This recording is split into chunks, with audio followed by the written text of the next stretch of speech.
Student লাইফে time management 24 ঘন্টায় কিভাবে সবকিছু ব্যালেন্স করবে। আচ্ছা, একটা প্রশ্ন করি, তোমরাও কি কখনো মনে করো 24 ঘন্টা যেন তোমার জন্য যথেষ্ট না? সকালে ক্লাস, তারপর অ্যাসাইনমেন্ট, পরীক্ষার পড়া, নতুন একটা স্কিল শেখার ইচ্ছা, অনেকের আবার টিউশনি বা পার্ট টাইম জবও থাকে। এর মাঝেই পরিবারকে সময় দিতে হয়, নিজের শরীরের যত্ন নিতে হয়, আর একজন মুসলিম হিসেবে ইবাদতের জন্যও সময় বের করতে হয়। তারপর দিনের শেষে মনে হয় সারাদিন এত ব্যস্ত ছিলাম, কিন্তু আসলে গুরুত্বপূর্ণ কাজটাই করা হলো না। যদি এই অনুভূতিটা তোমারও হয়ে থাকে তাহলে আজকের ভিডিওটা শেষ পর্যন্ত দেখো, কারণ আজ আমি তোমাদের এমন কিছু শেয়ার করব যেগুলো শুধু তোমার পড়াশোনা নয়, পুরো জীবনকে আরো গুছিয়ে নিতে সাহায্য করবে। ব্যস্ত থাকা আর প্রোডাক্টিভ হওয়া কিন্তু এক জিনিস না। আমরা অনেকেই সারাদিন ব্যস্ত থাকি, কখনো ফোনে, কখনো ক্লাসে, কখনো বন্ধুদের সঙ্গে, কখনো আবার পড়ার টেবিলে বসেও মন অন্য কোথাও থাকে। তাই দিনের শেষে ক্লান্তি থাকে কিন্তু তৃপ্তি থাকে না। মনে রেখো, ব্যস্ত মানুষ অনেক আছে কিন্তু প্রোডাক্টিভ মানুষ খুব কম। প্রতিদিনের জন্য একটি পরিকল্পনা করো। আমরা অনেক সময় ঘুম থেকে উঠেই যা সামনে আসে সেটাই করতে শুরু করি, ফলে সারাদিন কেটে যায় কিন্তু আসল কাজগুলো থেকে পিছিয়ে থাকি। তাই দিনের শুরুতে মাত্র 5 মিনিট নাও এবং তোমার টু ডু লিস্টটা করে নাও। নিজেকে জিজ্ঞেস করো, আজ যদি আমি মাত্র 3টি কাজ করতে পারি তাহলে কোন 3টি সবচেয়ে বেশি গুরুত্বপূর্ণ। এরপর পুরো দিনটাকে কয়েকটি সময়ে ভাগ করে নিতে পারো, যেমন ক্লাস, পড়াশোনা, অ্যাসাইনমেন্ট বা নতুন কিছু শেখার পিছনে সময়, বিশ্রাম, খাবার, ইবাদত, প্রত্যেকটার জন্য আলাদা আলাদা সময় ভাগ করে নাও। এভাবে করলে কোনো কাজের জন্য আরেকটা কাজকে বাদ দিতে হবে না। আমি প্রয়োজনে তোমাদেরকে টু ডু লিস্ট কিভাবে করবে, কি মেনটেন করবে সে সম্পর্কে আলাদা একটা ভিডিও দিব। ফোনকে নিয়ন্ত্রণ করো। ফোন যেন তোমাকে নিয়ন্ত্রণ না করে। আজকে সবচেয়ে বড় সময় চোর হলো মোবাইল ফোন।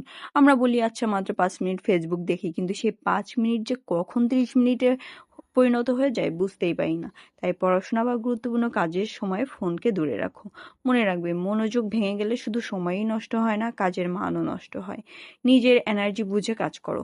সব কাজের জন্য একই ধরনের মনোযোগ লাগে না। যখন তোমার মন সবচেয়ে বেশি সতেজ থাকে, অ্যাক্টিভ থাকে, তখন কঠিন কাজগুলো বেছে নাও, তখন কঠিন কাজগুলো কমপ্লিট করে ফেলো। আর যখন ক্লান্ত লাগবে তখন যে কাজগুলো সহজ সেগুলো করো, যেমন নোট গোছানো বা পরের দিনের পরিকল্পনা করা। এই তো টাইম ম্যানেজমেন্ট মানে কিন্তু শুধু সময়কে নয়, নিজের শক্তিকেও সঠিকভাবে ব্যবহার করা।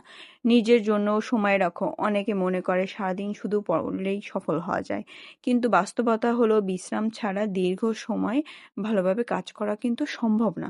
প্রতিদিন কিছুটা সময় নিজের জন্য রাখো। হাঁটো, বই পড়ো, পরিবারের সঙ্গে কথা বলো, অথবা এমন কিছু করো যা তোমার মনকে শান্ত করে। কারণ ক্লান্ত মানুষ নয়, সুস্থ মানুষই দীর্ঘ পথ চলতে পারে।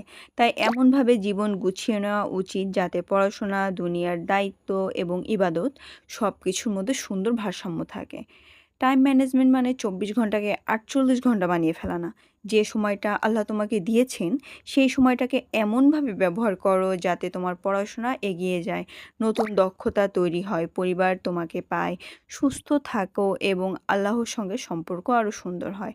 আজ থেকেই একটা ছোট সিদ্ধান্ত নাও, আগামীকাল সকাল শুরু হওয়ার আগে শুধু 5 মিনিট সময় নিয়ে তোমার আগামী দিনের টু ডু লিস্টটা করে ফেলো।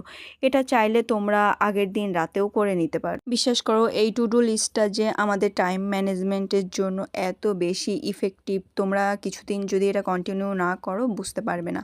আমি আমার স্টুডেন্ট লাইফে এটা করেছি, ইভেন এখন আমি এটা কন্টিনিউ করে যাচ্ছি। এতে আমার কাজগুলো কমপ্লিট করতে খুবই সুবিধা হয়। তোমরা আজ থেকে এই অভ্যাসটা তৈরি করো, কিছুদিন পর তোমরা এর ফলাফল এমনিতেই দেখতে পাবে।